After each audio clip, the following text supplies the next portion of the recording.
ये आदमी एक ही सांस में समुद्र का सारा पानी पीना चाहता है। जैसे ही वो अपनी नली पानी में डालकर धीरे से खींचता है, आसपास का पानी तेजी से घटने लगता है। ये देखकर समुद्र की मछलियां रो रो कर उससे रुकने की भीख मांगती हैं। गनीमत है कि जानवरों की भाषा जानने वाला तीसरा भाई आकर उसे रोकता है और समुद्र के जीव बच जाते। ये देखकर बड़ा भाई फौरन नली उठाकर जोर से फूंकता है। उसका पिया पानी फव्वारे की तरह तेजी से निकलकर समुद्र में चला जाता है। पलक झपकते सब कुछ पहले जैसा हो जाता है। उन्होंने ये सब इसलिए किया ताकि वो किसान को समुद्र में गिरा सिक्का ढूंढने में मदद कर सके।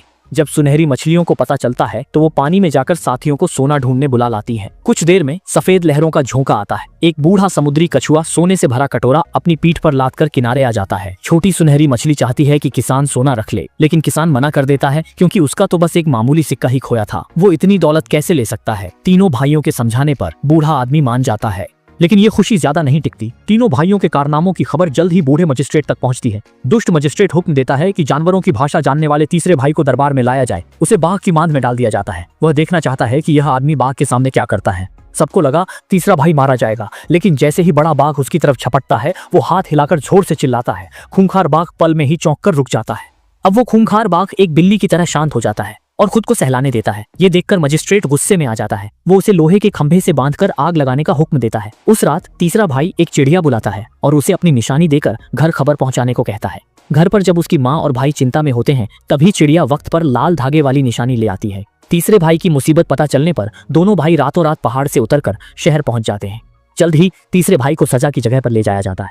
तीसरे भाई को भागने से रोकने के लिए जेलर मिलकर एक बड़ा ढोल ले आते हैं और उसे कसकर ढक देते हैं। फिर एक हट्टे कट्टे जल्लाद को ढोल पर बिठा दिया जाता है ताकि वो कितनी भी कोशिश कर ले लेकिन भाग ना पाए।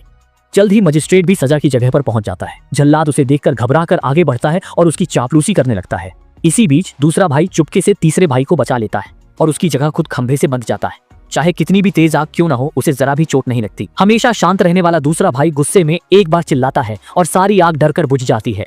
ये देखकर मजिस्ट्रेट गुस्से में पैर पटकने लगता है। जब आग से काम नहीं बना तो वो उसे समुद्र में फेंककर शार्क को खिलाने का सोचता है। दोपहर में बड़ा भाई चुपके से जहाज पर चढ़ता है, एक सिक्के से पहरेदारों का ध्यान भटकाता है और फिर दूसरे भाई की जगह लेता है।